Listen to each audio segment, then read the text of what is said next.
आप सभी का स्वागत है हमारे YouTube चैनल शिव शक्ति धारा पर। आज की कथा संतोषी माता की कथा। चलिए प्रारंभ करते हैं। मन को शांति और जीवन के दुखों से छुटकारा पाने के लिए माँ संतोषी का व्रत रखा जाता है। शास्त्रों के अनुसार संतोषी माता की पूजा और व्रत लगातार 16 शुक्रवार तक किया जाता है। रिद्धि सिद्धि, धन धान्य, सोना चांदी, मूंगा, रत्नों से भरा परिवार होने के कारण इन्हें प्रसन्नता, सुख, शांति और मनोकामनाओं की पूर्ति के लिए देवी भी माना गया है। संतोषी माता व्रत कथा। एक बुढ़िया थी, उसके एक ही पुत्र था। बुढ़िया पुत्र के विवाह के बाद बहू के घर के सारे काम करवाती थी, परंतु उसे ठीक से खाना नहीं देती थी।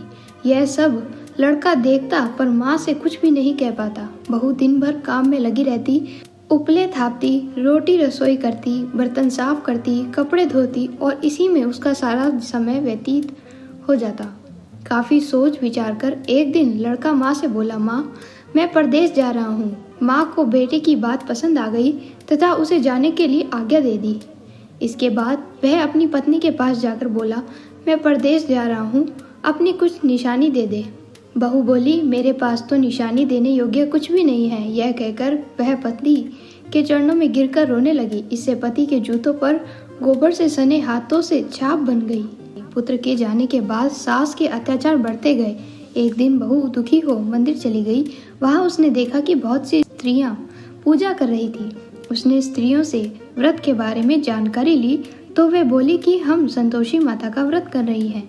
इससे सभी प्रकार के कष्टों का नाश होता है। स्त्रियों ने बताया, शुक्रवार को नहा धोकर एक लोटे में शुद्ध जल ले, गुड़ चने का प्रसाद लेना तथा सच्चे मन से माँ का पूजन करना चाहिए। खटाई भूल कर भी मत खाना और न ही किसी को देना।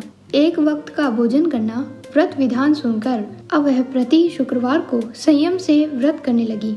माँ की कृपा से कुछ दिनों के बाद पति का पत्र आया। कुछ दिनों बाद पैसा भी आ गया। उसने प्रसन्न मन से फिर व्रत किया तथा मंदिर में जा अन्य स्त्रियों से बोली, संतोषी माता की कृपा से हमें पति का पत्र तथा रुपया आया है। अन्य सभी स्त्रियां भी श्रद्धा से व्रत करने लगी। बहू ने कहा, हे माँ, जब मेरा पति घर आ जाएगा तो मैं तुम्हारे व्रत का उद्यापन करूंगी। अब एक रात संतोषी माँ ने उसके पति को स्वप्न दिया और कहा कि तुम अपने घर क्यों नहीं जाते हो? तो कहने लगा, सेठ का सारा सामान अभी बिका नहीं, रुपया भी अभी आया नहीं है। उसने सेठ को स्वप्न की सारी बात कही तथा घर जाने की इजाज़त मांगी, पर सेठ ने इनकार कर दिया। माँ की कृपा से कई व्यापारी आए, सोना चांदी तथा अन्य सामान खरीद कर ले गए। कर्जदार भी रुपया लौटा गए।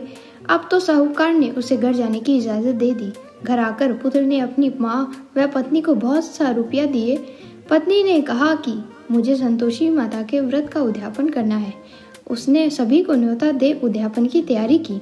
पड़ोस की एक स्त्री उसे सुखी देख ईर्ष्या करने लगी।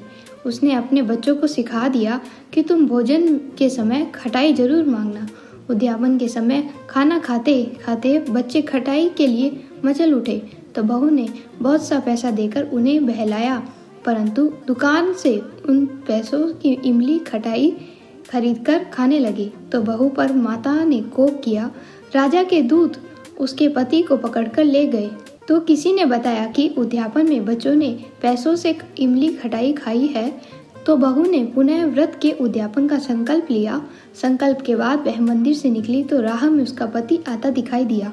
पति बोला, इतना धन जो कमाया है उसका टैक्स राजा ने मांगा था। अगले दिन शुक्रवार को उसने फिर विधिवत व्रत का उद्यापन किया। इससे संतोषी माँ प्रसन्न हुई। 9 माह बाद चांद सा सुंदर पुत्र हुआ। अब सास, बहू तथा बेटा माँ की कृपा से आनंद से रहने लगे। इस प्रकार जो कोई भी संतोषी माता का व्रत करता है उसकी सभी इच्छाएं पूर्ण होती है, साथ ही साथ उसके घर में सभी कष्टों का नाश होता है तथा शांति आती है। ओम नमः शिवाय।